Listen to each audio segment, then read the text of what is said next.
privilégio muito grande estudarmos a palavra de Deus. E é muito bom a gente ter essa disposição. Vocês que estão aqui, parar esse tempo, para estudar, os que estão assistindo pela internet, os que pegam um vídeo como esse para estudar. E a gente está tendo o privilégio agora de, com essa nova fase, estamos transmitindo, mas também estamos gravando, A transmissão ela é gravada. E a gente sempre colocou os cultos de domingo à noite na internet. Se você procurar lá, você vai ver todos, praticamente todos, domingo, desde de 2013. Mas agora a gente vai ter um estudo completo, se Deus quiser, e as questões técnicas nos ajudarem, a gente vai ter esse estudo também, para a gente poder estudar a hora que quiser. E muito bom a gente poder estar junto, estudando a palavra de Deus, deixando os problemas de lado. Só pelo fato da gente poder deixar os problemas, que tem problema que a gente não pode deixar, Se a gente estiver doente, a gente tem que estar cuidando da enfermidade. Se a gente tiver que cuidar de alguém, a gente também não tem esse tempo. E que Deus esteja nos abençoando. A gente coloca no nosso coração esse desejo de semanalmente estar estudando, não perdendo os estudos. Caso tenha que faltar por algum motivo, pegue lá para você ter essa sequência. Eu achei muito oportuno estudarmos esses livros de Esther e Ruth. Primeiro que é como se fosse assim, não um abandono total ao Gênesis, porque a gente vai caminhando aos poucos, Caminhando de Gênesis para Esther, por alguns, daqui a pouco a gente chega lá em Corinto, Apocalipse, e vai seguindo a Bíblia. E a importância do tema que a gente tem estudado, sobre a forma que Deus tem lidado em abençoar-nos na história, e a partir de textos, principalmente como esses que vamos ler, a gente vê essa mão de Deus cuidando das coisas. Então eu quero que você abra a sua Bíblia e deixe aberta no livro de Esther, capítulo 1, que nós vamos começar por aqui. Antes de ler, nós vamos lendo alguns versículos por vez. Quero ressaltar, como disse no início, que nós não vamos estudar paralelamente o livro de Esther e Ruth, mas primeiro o livro de Esther, depois o livro de Ruth. E os dois têm algumas semelhanças, pelas histórias, pela ação de Deus e mão de Deus. Não se trata de estudar a vida de duas heroínas, vamos falar olha como Esther foi importante, como Ruth é uma mulher de Deus. A ideia não é estudar sobre duas heroínas, mas falar sobre a maneira como Deus lida com o seu povo, e a maneira como Deus lida com o seu povo até hoje. Em uma frase, Esther trata do conflito entre dois reinos, o império de Assuero e o reino de Deus. E Deus livra o seu povo da ameaça de extinção. A ideia de Assuero, junto com os homens que começam a influenciar o rei, era extinguir, vamos acabar com esse povo, vamos terminar com o povo de Deus. Mas isso não é possível, porque isso só é possível se Deus permitir. Às vezes a gente vê perseguições na China, em alguns lugares assim, e a gente pensa, não vai ter mais cristão naquele lugar. Mas não, Deus protege, Deus de alguma forma Ele muda as coisas, e Ele sempre vai permanecer, deixar que o seu povo siga em frente. No livro de Ruth, o grande Redentor demonstra o seu amor e compaixão para com Noemi e Ruth. Então, nós vemos aí uma história como se fosse um resgate de Noemi e Ruth. Ou seja, em ambas as histórias, a graça de Deus é claramente demonstrada. Isso que nós vamos ver, a graça de Deus atingindo aquelas pessoas. E os fatos apontando para Cristo, aquele que é o autor da graça, aquele que livra definitivamente os seus. Mas partindo mais para o livro de Esther, um dos títulos que eu encontrei é O Rei Oculto Livra. falando desse tema, a providência de Deus ao proteger o seu povo. Lembra que eu falei há pouco? Não é um livro sobre Esther, não é um livro sobre Ruth, mas é um livro sobre Deus, sobre os planos de ação de Deus. É um versículo considerado chave no livro de Esther, é Esther 4, 13 e 14. Lá Mordecai fala com Esther para que ela peça misericórdia para o rei Assuero, misericórdia para o povo, ou seja, não mate, poupe o povo. Qual que é a resposta de Esther? Esther diz que faz uns 30 dias que eu não fui chamada a entrar na presença do rei, e vai que entra no rei, lá na presença do rei sem ser chamado, poucos escapam, né, de ser mortos por causa disso. Aí olha o que Mordecai responde. Então lhes disse Mordecai que respondesse a Esther, né, que era por intermediários ele estava falando com Esther. Não imagines que por estares na casa do rei, só tu escaparás entre todos os judeus, porque se de todo te calares agora, de outra parte se levantará para os judeus socorro e livramento. Mas tu e a tua casa, e a casa de teu pai, perecereis. E quem sabe, se para conjuntura como esta é que fostes elevada à rainha. Então Mordecai falou um monte de verdade para Esther de uma vez só. Ele falou assim: primeiro, você está com medo de morrer, que vai à presença do rei? Se você não for, pode ser que você morra do mesmo jeito, porque você não vai escapar. Quando se matar todos os judeus, você vai ser uma das que vai morrer, você e a sua família. Depois ele diz para ela: se você se calar, da outra parte se levantará socorro e livramento. Você vê que a importância não é Esther, a importância não é o João, ou seja, nunca a gente pode ter uma arrogância e falar: nossa, eu sou usado por Deus. Se Deus não usar você, Ele vai usar outro. Esther, tome cuidado. Se Deus não usar você, Deus não vai deixar o seu povo perecer. Deus não vai deixar a obra dele perecer. Ele vai levantar outro. Então aqui é uma mensagem muito forte, né? Porque muitas vezes Deus nos chama a fazer certas coisas, e aí a gente fica: não sei, vou, não quero, põe empecilho. Aí tem que vir um Mordecai e falar: tudo bem, você não quer?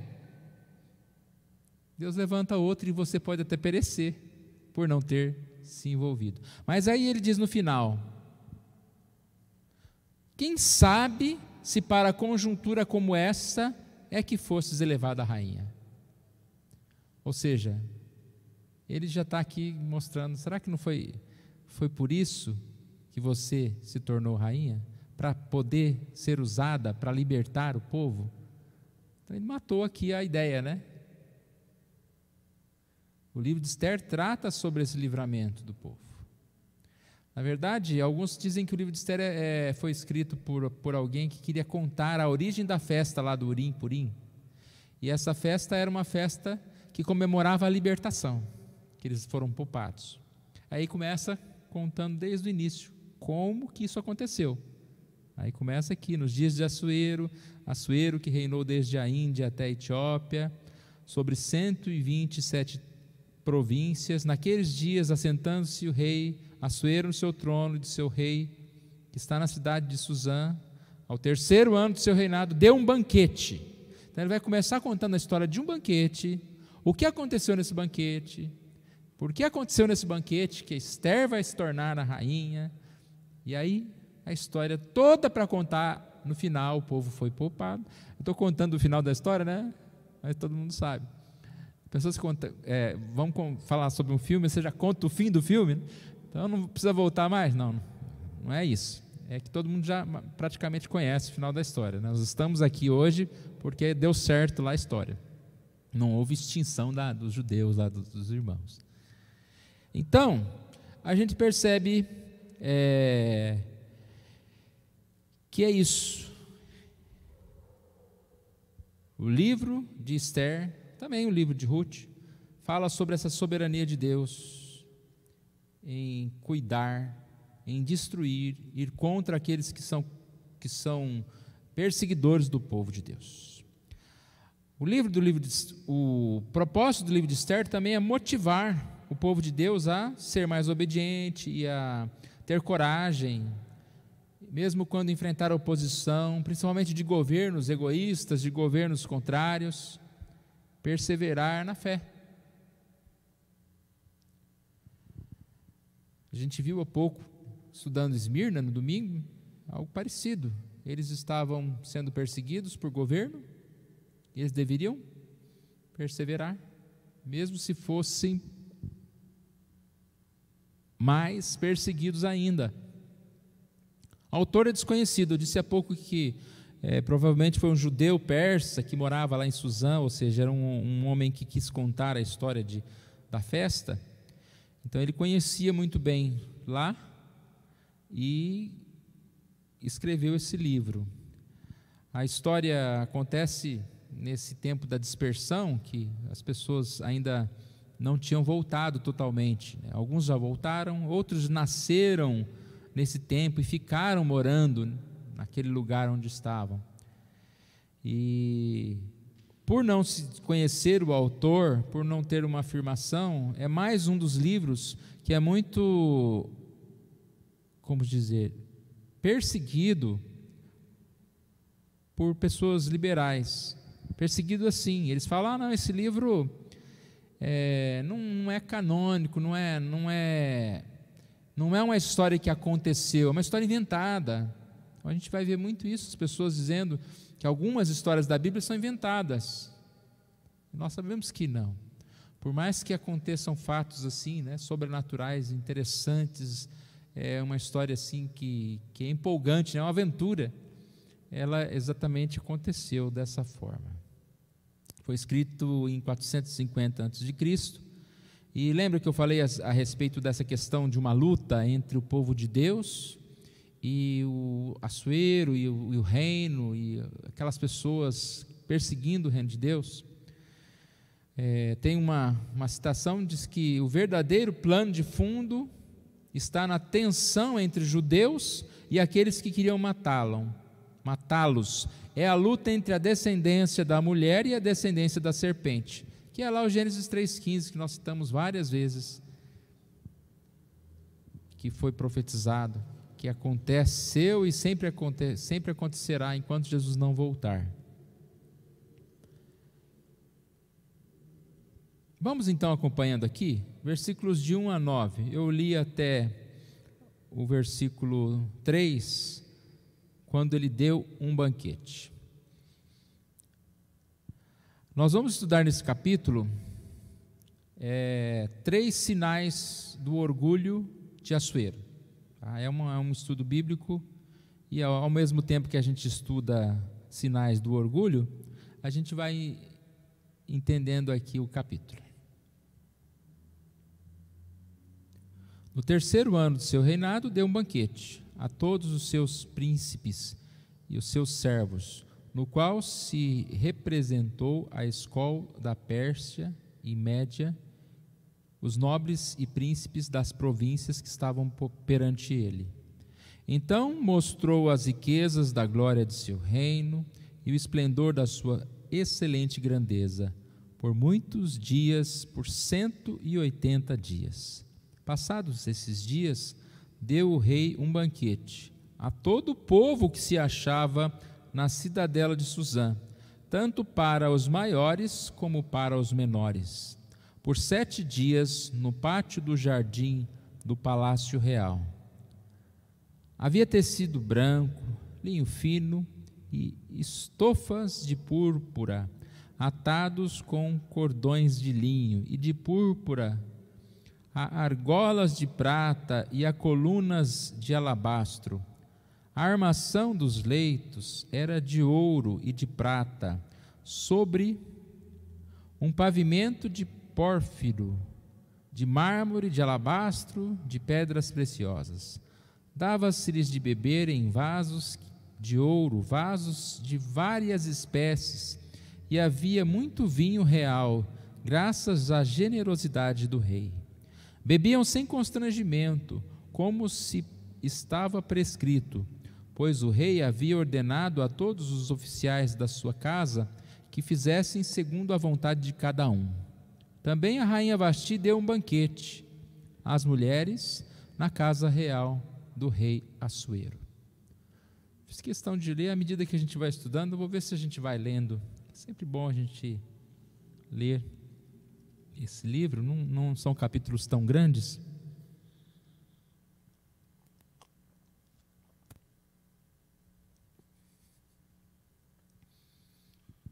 O que a gente viu aqui? Muita exibição de poder, de riquezas.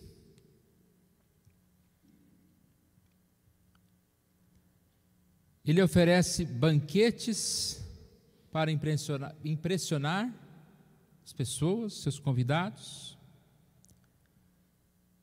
E a gente vê aqui, não foi qualquer banquete, né? 3 banquetes foram citados aqui.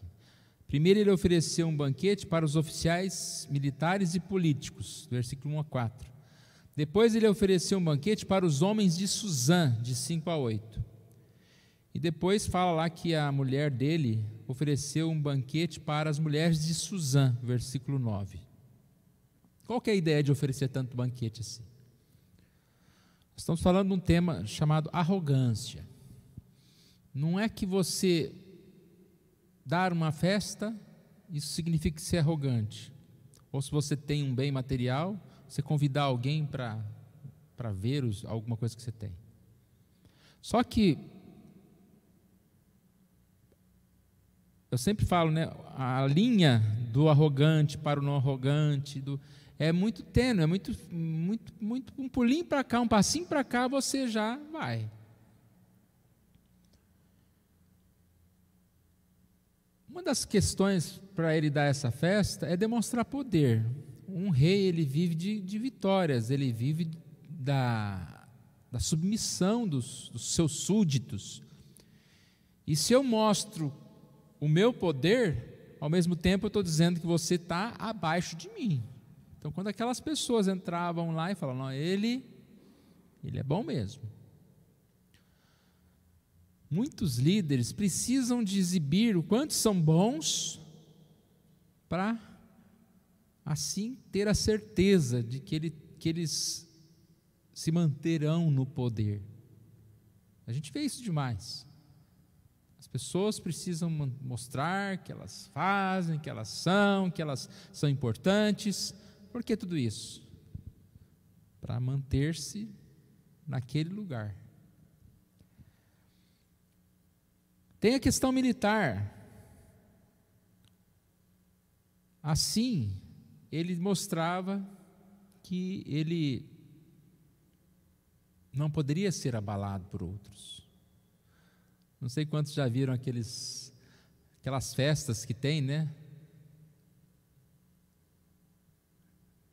Em alguns países aqui, eu não vou citar não, estamos aqui, quem sabe, né? Começar a falar mal da China aqui depois, né, sair perseguido, né? Mas você já viu aquelas festas, tinha aniversário e tal, aí começa a passar aqueles carros com umas bombas gigantescas. Para que aquilo? É uma festa do aniversário da cidade, precisa passar carro-bomba no meio, é para mostrar que tem poder bélico, força, vem me desafiar, olha quem eu sou, olha o quanto que eu tenho, olha como eu sou importante.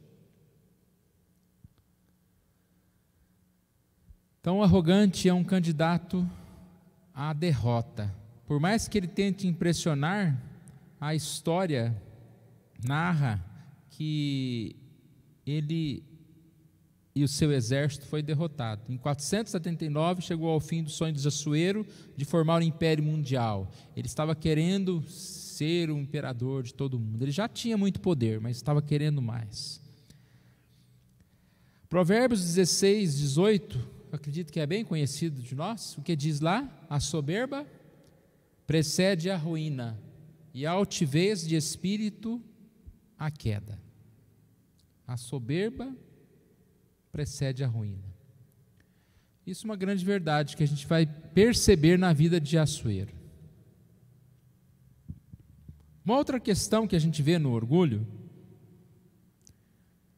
que o orgulhoso, ele faz um papel digamos assim, ridículo. Porque quem é que tem nas mãos o poder? Quem é que dá o poder? Quem é que tira o poder? Qualquer um que tenha poder é porque Deus assim permitiu.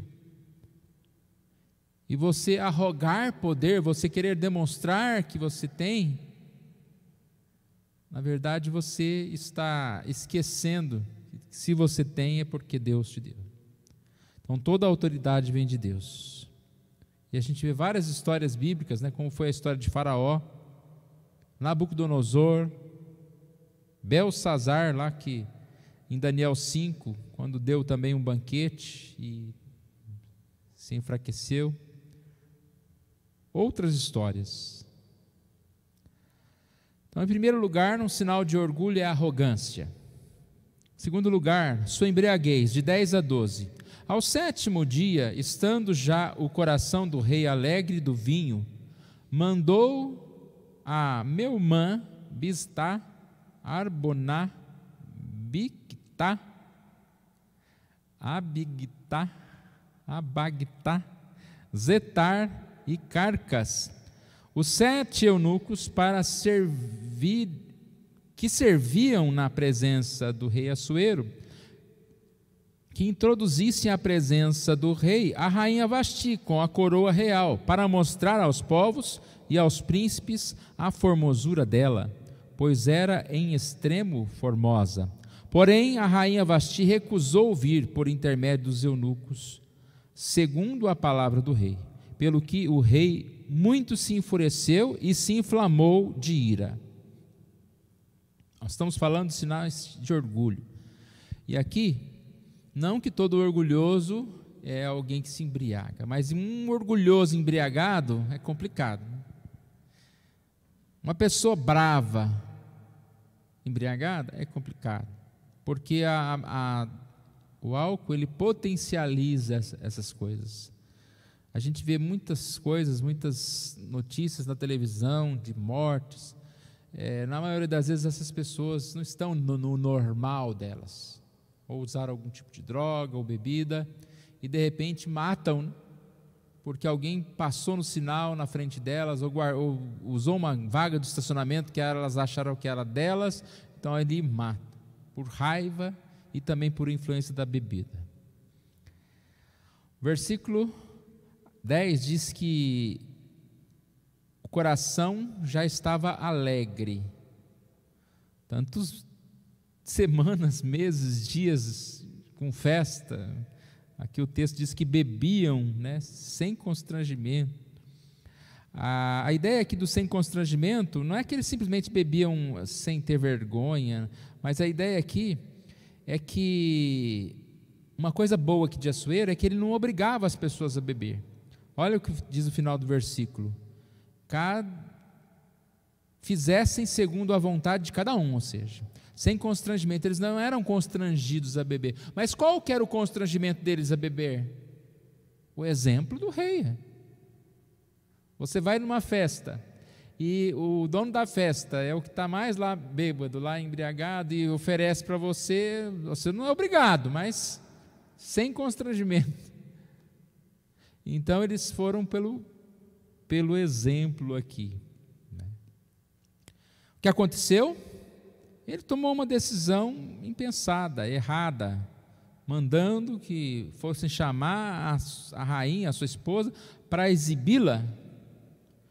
E aí a Vasti disse: não.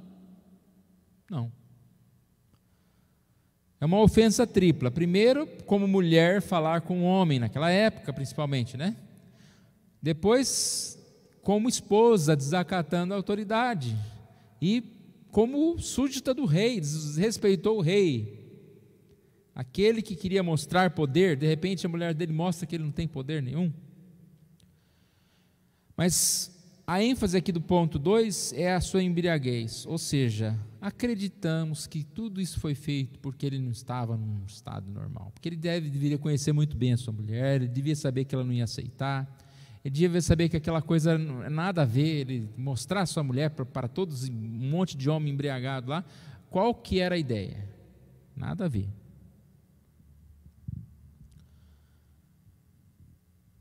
Assuero é um homem que, de certa forma, indeciso. E ele vai mostrar isso na história de todo o livro que a gente vai lendo. Mas a principal indecisão dele, aqui aparente, foi a falta de domínio próprio. E o domínio próprio, nós sabemos muito bem que ele é altamente contagiado com a bebida. Ou seja, se você já não tem tanto domínio próprio da sua língua, aí você bebe, você vai falar demais. Se você não tem domínio próprio com a sua ira, com a sua raiva, um bravo bêbado é um desastre. E aqui foi o caso de ele tomar uma atitude primeiro errada em mandá-la, chamá-la para se expor, e agora da braveza que ele vai ficar, pelo não que ele ouviu.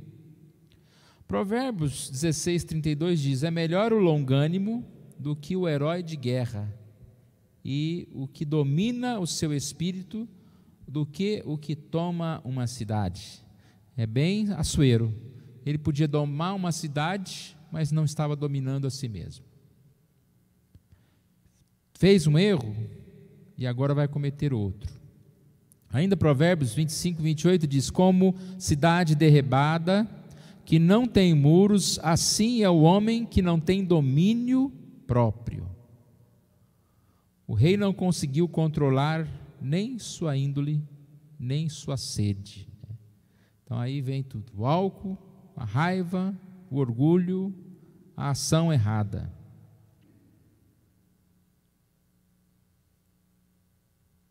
Falando sobre a raiva, tem uma frase de um escritor chamado Pietro: os homens cheios de raiva são cegos e insensatos, pois nessas horas a razão desaparece e em sua ausência a fúria despoja o intelecto de todas as suas riquezas, enquanto todo o bom senso permanece cativo do seu próprio orgulho. A gente sabe, né, que a ira, a raiva foi considerada por Jesus como homicídio, como matar. Paulo fala sobre essa raiva, no sentido de que ela impede a nossa vida, a nossa oração. E a gente percebe aqui que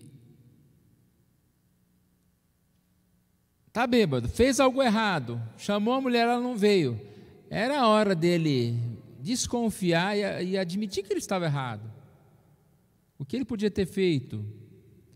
Simplesmente ficado quieto, deixado de lado. Nós vamos ver isso no próximo tópico. Então, primeiro, 3 sinais do orgulho: arrogância, embriaguez. E agora o terceiro, espírito vingativo, de 13 a 22. Então o rei consultou os sábios que entendiam dos tempos, porque assim se tratava os interesses do rei na presença de todos os que sabiam a lei e o direito.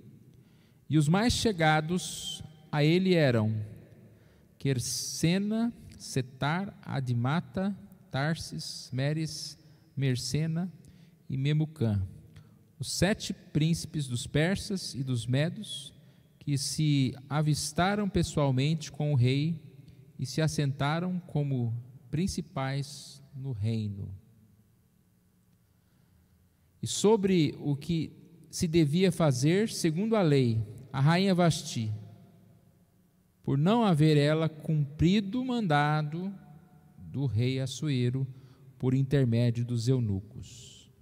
Então disse Memucã, na presença do rei e dos príncipes: a rainha Vasti não somente ofendeu ao rei, mas também a todos os príncipes e a todos os povos que há em todas as províncias do rei Assuero. Eu vou parar aqui, depois eu leio mais um pouco, senão vai ficar muito comprido. Repare que, lembra que nós falamos que ele era fraco nas decisões, ele tinha essa equipe aqui, né, que o ajudava. Só que ele era muito influenciado pelas pessoas, principalmente esses conselheiros que falavam um pouco que agradavam ao rei. Então, se o rei está bravo lá, ele olha para os seus conselheiros e fala: o que eu vou fazer com essa mulher, né? Eles nunca iam poder falar: perdoa ela. Não, eles falaram o que o rei queria ouvir. O espírito vingativo veio dele, porque ele fez o que ele quis. Então, a gente percebe que a vingança é algo complicado. Tem uma frase de Francis Bacon que diz: um homem que cultiva a vingança mantém sempre vivas suas próprias feridas, que de outro modo sarariam e cicatrizariam. É isso que eu disse. Se ele tivesse deixado de lado, as coisas não estariam crescendo tanto como cresceram. E a gente percebe que ele não deixou de lado. Ele consultou seus conselheiros, os conselheiros, falando o que ele queria ouvir, disseram, primeiro exageraram, né?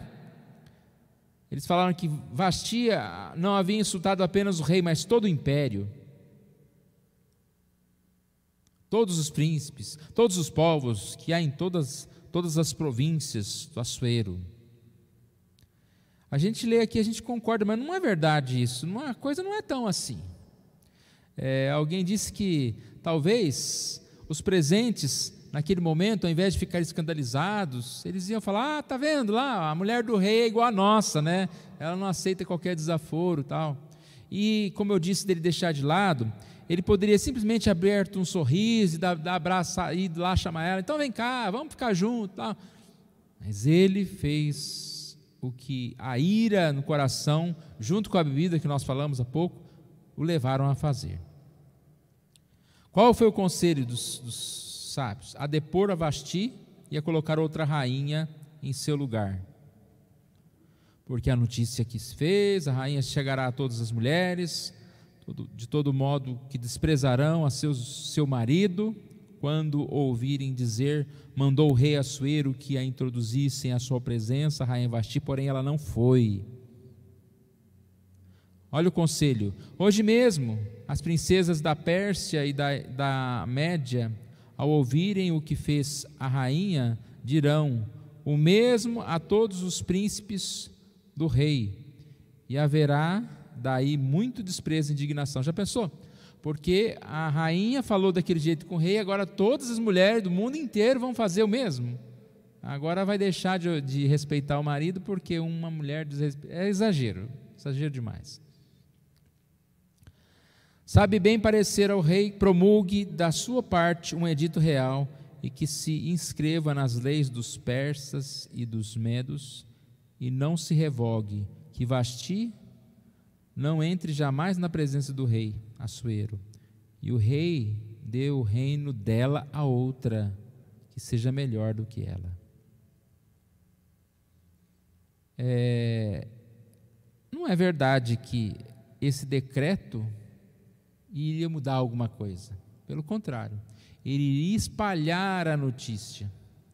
Aí sim que as mulheres poderiam se levantar: está vendo, até a mulher do rei não respeitou ele, nós também não vamos respeitar.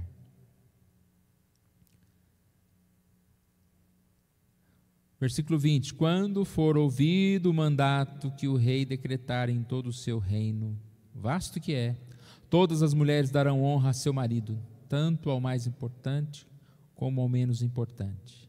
O conselho pareceu bem tanto ao rei como aos príncipes, e fez o rei segundo a palavra de Memucã. Então enviou cartas a todas as províncias do rei, a cada província segundo o seu modo de escrever, e a cada povo a sua língua, que cada homem fosse senhor em sua casa, e que se falasse a língua do seu povo.